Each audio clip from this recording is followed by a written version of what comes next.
This is Geek Gab on the books. Your host, Brian Niemeier, brianniemeier.com.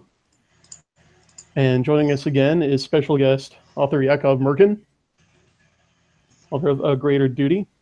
And today we're going to be discussing how to find a cover artist for your self-published novel.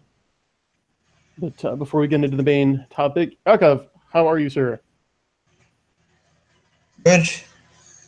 And keeping myself very busy between traveling across the ocean again and working on numerous projects, both fiction related and I guess normal life things to manage over here. So it's been busy, but it's a good kind of busy. Same here. Are there any projects that you can tell us about? Well, I actually did a blog post, I guess, a week or two ago, just briefly going over my plans for the next couple of years of fiction stuff. More imminently, I'm going to be actually releasing something nonfiction. I'm releasing my master's thesis that I wrote for my graduate degree in history because I figured I might as well, and it's a topic that people don't know much about, so I think it could just be useful in that vein also. And the plan still is to release a sequel to A Greater Duty this fall, probably October. So I'm actually working on that all day today. Yeah. Yeah, I approve. And so you said your major is history. Yeah, it was. I graduated a little over a year ago now. Oh, congratulations. My bachelor's is in history, so... Yeah, my bachelor's was history too. Then I decided to stick with it because I was winning a lot of awards in the school and I was doing well in it. And it gave me a reason to not find a full-time job for a little longer. You definitely understand. All right. Well, we have a brother historian, brother author. This is going to be good. So why don't you tell us a bit about your cover artist? I think folks would be excited to hear about John, because I know I was when I found out. Yeah. Who did the cover for A Greater Duty? Yeah, it was actually a very fun process working on that with him. I guess maybe I'll start with how I found him, or how because we're talking about how we found cover artists. I mean, I've realized there's multiple different ways to do that, and everyone has their own story, I would imagine. But for me, I had really very little idea of where to start with that. And so what I ended up doing was, since I've played Magic the Gathering for, I don't know, like 15 years now, and I've loved the art in that game for so long, so I just thought it might be a good idea to just find a list of artists from the game and then just go through the list to see who has websites and who does commissions, and then from there try to find somebody who I could work with. And as it worked out, John was really the first one that I actually spoke to, and they were able to just negotiate a price that I could afford, and that was really it. And we've just been going from there. We actually just made the deal for the cover art for my next book. Just closed that, and he's going to start working on that, I guess, another week or two. Congratulations. And now for the folks listening at home who might not be familiar with his work, can you just give us a brief overview of John Zeleznik? Yeah, I'm gonna put the link to his website in the chat. Although I think he actually has more art on his Facebook page. Yeah, and I've got a link in the show notes as well. Yeah, I think he has actually more art on his Facebook page than he has on his website currently. Yeah. I know there are things there. Like his Facebook page is John Zeleznik Art, and he actually has more there than he has. I guess he is updating it more regularly. No, I didn't play Magic the Gathering as much as you, but what really impressed me was that he's the cover artist for Rifts, role-playing game. Yeah, he mentioned that. He actually asked me at one point where I had seen his art from, and then looking at his stuff, I had seen a bunch of the Rifts covers. Yeah, a lot of good times playing Rifts back in the day, so it's nostalgic for me. But that's outstanding. And I liked his art style. It really looked like what I wanted to try and capture for what I was doing. And also he's done science fiction and fantasy stuff, which is useful if I want to use him for other series down the line also. So Yeah, and your cover is just spectacular. I just want to say I love it. I'm very happy with it. I'm hoping that he sells prints of it at some point, so I could get one of those. Hang on. Okay, and I'm going to take just a minute here because I have a similar story to talk about my awesome cover artist Marcelo Orsi Blanco, and he has done all kinds of stuff. He just recently finished Oath of Dagon, which is a illustration for a Lovecraft story that he was recently commissioned to do. Got a link to his website below, Crawler's Den. So check that out. But he also did the Latin American covers for James Dashner's Maze Runner. And I got to say, and everyone that I've shown him to agrees, Marcelo's covers are way better than the American covers. I mean, he's got this super dark and almost organic looking, you really couldn't mistake for anyone else's. And the way that I found it, I actually have to thank my fellow Geek Gab host, Daddy Warpig. When I was looking for a cover for an ethereal, he said, well, why don't you check book cover design on Deviant Art? So I said, okay. So I did. I just did a search for book cover design and found the group. So there's also a link to the Deviant Art group for book cover design below. And I was just flipping through there, and almost immediately, like the second or third page I was scrolling through, saw Marcelo's cover for Death Cure, one of the Maze Runner books, and thought, yeah, that's it. That's exactly the look I'm going for. And contacted him.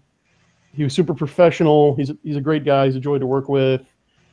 And yeah, it was the beginning of a long and beautiful collaboration. Yeah, your covers are amazing also. Thanks. That I totally credit that to him.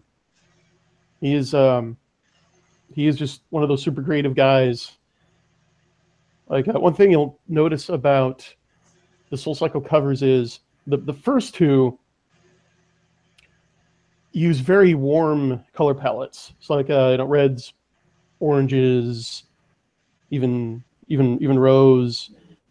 But then with Secret Kings, he wanted to do something different, and he'd been playing a lot of Final Fantasy, and he thought, you know what, I'm going to use a cooler color palette, so it's heavier with blues and greens. And he managed to make it fit in with it, because I've got to look for my line, I've got to look for it, and it fits in. I mean, it's a Soul Cycle cover, but it really stands out. It really pops. So that's just one thing that getting the right cover artist can do for you. So, all right, Yakov, what were your criteria for choosing a cover for a greater duty? What were you looking for your cover to do?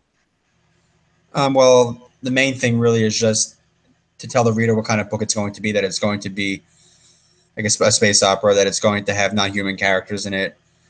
And I like the idea of having some of my characters on the cover, both because I like some of the classic Star Wars posters from the original. I mean, also from the new ones too, and have the characters on it. Obviously, you don't want to have that many characters on a book cover because that would be way too crowded. Idea with characters and then something related in the background.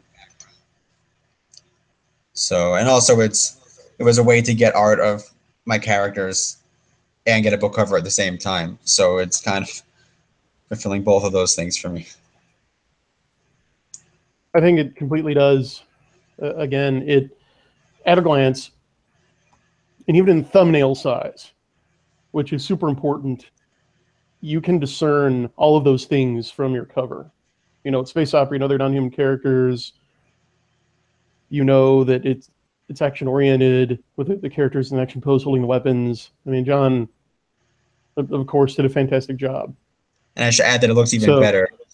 And it looks even better on the paperback. Yeah. So if anybody wants to buy a copy, it looks even better in print. I can only imagine. So, Yeah, I suppose we should take a moment to lay out exactly what a good book cover does. And you hit some of the high notes there, but in your experience, what makes a, just in general for anybody, a good cover? I mean, for me, I just like if I see a cover and it just makes me want to look at it more. Just like I don't have any specific things I look for in covers. Just anything that draws my eye, makes me want to pick the book up and then read the back. I mean, it's nothing too complicated.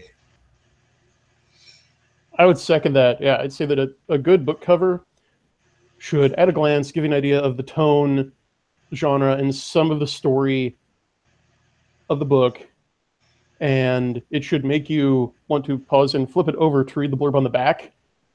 And then the blurb on the back should make you want to read the first couple of paragraphs of the first chapter. And then the first couple of paragraphs of the first chapter should clinch the sale. Yeah, sounds right. Yeah, and I think we've both done that, so mutual pats on the back. So we have a question from the chat. Kestutis Calvitis asks, what are the kinds of price ranges for cover art? Are you able to discuss that, just kind of a ballpark figure? Somewhat. I mean, obviously, it depends on what you want. Like with John, when we discussed the prices, part of it was determined by what I wanted. Like obviously, original characters is going to be a little bit more because that's more work and more complicated, especially because both of my characters are non-human, so I had to give him descriptions on how they look and like some I guess reference images that are of things that are similar. So, but something like there's like a space battle background that'd be definitely cheaper. I'm trying to like but the average that I've seen when I was researching before I even found him to look at what average prices are, like from what I was seeing for original paintings, it's usually around like 700-800 range and up.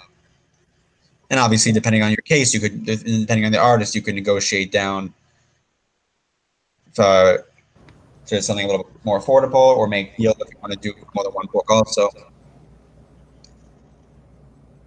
Absolutely. Yeah, it again, I'm going to second what Yakov said. It depends on what you're looking for. You can find like stock public domain art basically for free if that's the way you want to go. I'm actually going to be taking that approach on the Hymn of the Pearl, my upcoming standalone novella. Or their pros offer full service, where they will do everything for you. They'll create an original cover, exactly with your specifications, and even help you market it. And yeah, so a book cover can go from basically nothing up to multiple thousands of dollars. Yeah. And also if it also adds more if you want the artist to do the text for you also at the end, because that's separate from the original image they make. Right. And I will give an inside track tip here to our listeners, which is geo arbitrage is your friend. So my cover artist Marcelo lives in South America, and the exchange rate against the American dollar is very favorable. So because the cost of living down there so low and American money goes so far, he is able to offer me a deep discount. And yeah, the cover for each Soul Cycle book, I will say, cost me less than a month's rent. Yeah, with John, it's obviously more because he lives in LA, so the cost of living there is somewhat higher. But still, I was able to negotiate down more because he would charge more if he was working with a regular publishing company. So he understands that I have a smaller budget, and also it helps to be easy to work with. Like, it definitely made it a lot easier to make a deal for the second book cover. Having had a good relationship with him throughout the process for the first one. Oh, looking at the result, I'd say you made a good deal, man. Yeah. I have no regrets. And again, I'm working with him hopefully for the rest of the series.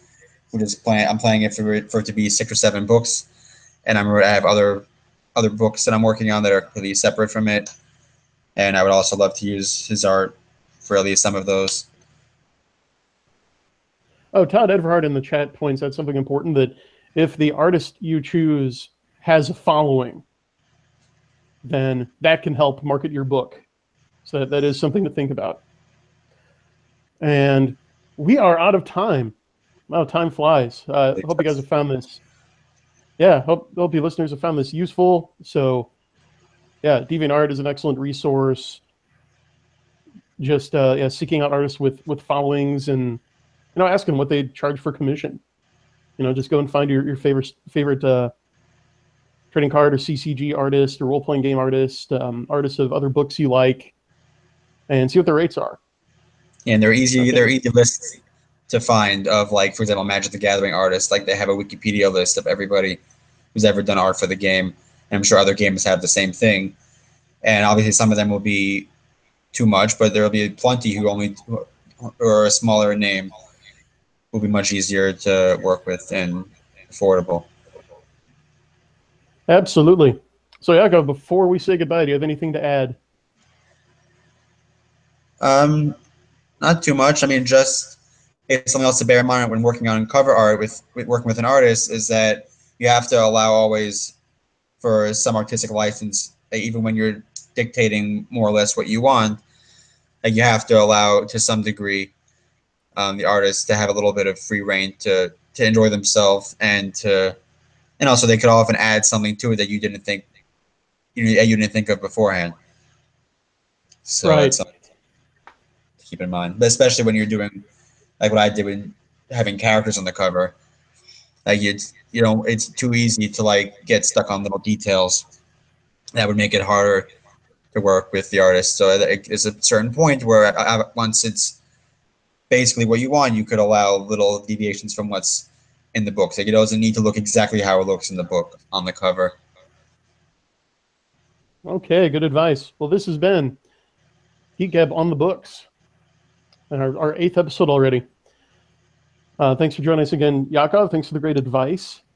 Yeah, thanks for having me. There, you're welcome. Folks at home can, of course, check out Yakov's books. Right now, he's got The Greater Duty with the sequel coming soon. You can check out my books. There's links to The Soul Cycle, the Campbell-nominated Dragon Award-winning series below. Also links to both of our cover artists' websites, John and Marcelo. And while you're down there, be sure to subscribe. And YouTube makes you double secret subscribe by clicking both the subscribe button and the little bell icon. And if you don't do both, you won't get notifications when this show comes out. So, for Geek Gab, this has been Brian with special guest Yakov Merkin. We'll see you next time, and keep reading.